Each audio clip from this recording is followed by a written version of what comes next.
Je vous pose la question, est-ce que l'entourage et l'endroit, ça force quelqu'un à suivre ce que tout le monde fait? Par exemple, je suis dans un entourage où tout le monde dit du lachon hara sur un tel.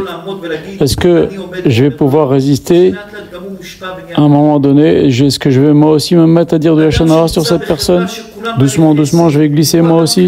Est-ce que quelqu'un qui donne jamais la tzedaka, qui se trouve dans un entourage de gens qui font du bien, qui font du chesed, qui font des actes de charité, est-ce que lui, il va se ramollir, il va commencer à lui aussi faire du bien et donner la tzedaka?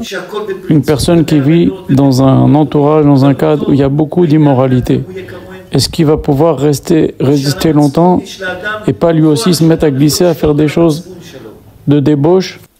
אז התורה הקדושה אומרת לנו שצריך הרבה להיזהר מהחברה.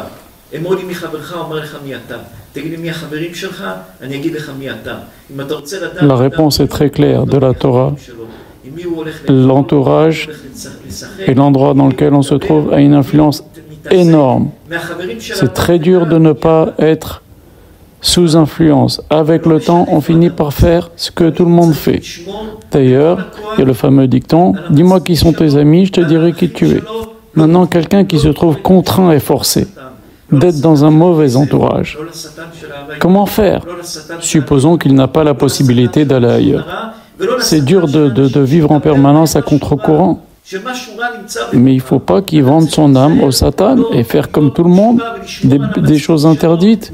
Il faut beaucoup de force pour garder son intérieur propre et pas se laisser influencer par son entourage et par ce que l'on voit, ce que les gens font autour de nous. Regardons le pays d'Égypte. C'est un pays qui avait été laissé par Yosef comme un pays d'une très grande réussite. Un pays où les gens étaient bien, les gens manquaient de rien. Et voilà que se lève Paro, le dictateur. Il empêche les gens de sortir le matin de telle heure à telle heure parce que c'est l'heure à laquelle lui, il va aux toilettes près du fleuve du Nil. Il se fait passer pour un dieu, il veut que les gens le considèrent comme Dieu. C'est lui qui fixe tout. C'est lui qui profite de ce que Yosef a fait dans le pays à son avantage. Et les gens suivent, les gens lui obéissent. Et voilà qu'il décide que tout le monde doit tuer les petits garçons juifs. Et bien tout le monde a suivi. Et d'abord, il demande à deux sages-femmes, les deux sages-femmes Shifra au Poa, il leur dit, c'est vous les deux sages-femmes attitrées du pays, dès qu'il y a un petit garçon juif qui naît, vous le faites glisser, vous le faites tomber et vous le faites mourir.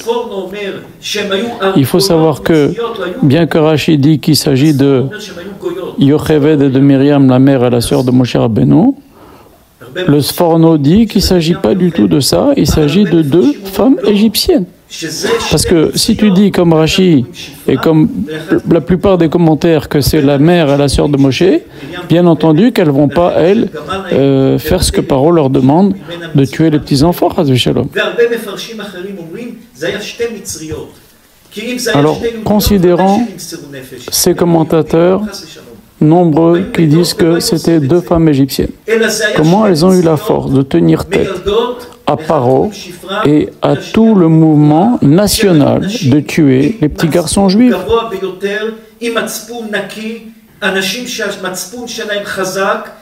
Et voilà que ces deux femmes, elles ont dit non. Ça n'allait pas du tout avec ce qu'elles avaient à l'intérieur d'elles, ça ne marchait pas. Elles n'ont pas accepté de faire une chose qui allait contre leur intériorité, leur conscience. Et malgré qu'il y avait un roi fou, un roi dictateur, et que tout le monde a suivi cette folie de tuer les petits garçons juifs, elles ont dit non.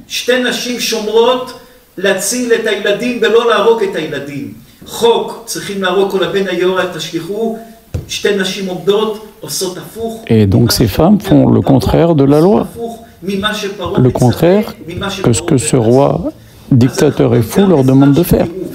Elles se mettent en danger aussi. Ça nous apprend que même quand une nation entière fait des choses terribles, tu peux garder ton intériorité et pas te laisser entraîner dans des monstruosités.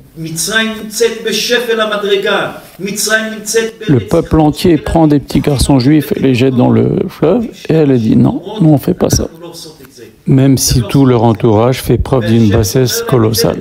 Et Hachem les a gâtés, les a récompensés. Selon les autres commentateurs qui disent qu'il s'agit de la mère de Moshe, Yocheved, et la sœur de Moshe, Myriam, et bien on voit que la mère de Moshe a mérité d'avoir un fils comme Moshe Rabbeinu, comme Aaron, qui va donner tous les Kohanim, et la sœur de Moshe, Myriam, s'est mariée avec Caleb, qui est de la tribu de Yehuda et dont il va descendre des rois. Donc même si quelqu'un est contraint de vivre dans un entourage, il ne peut pas s'en aller de cet entourage mauvais. S'il garde son intériorité propre, il fait très attention, c'est extrêmement dur d'aller à contre-courant, il peut, c'est possible. On peut vivre à Gaza sans être un assassin, si on le veut.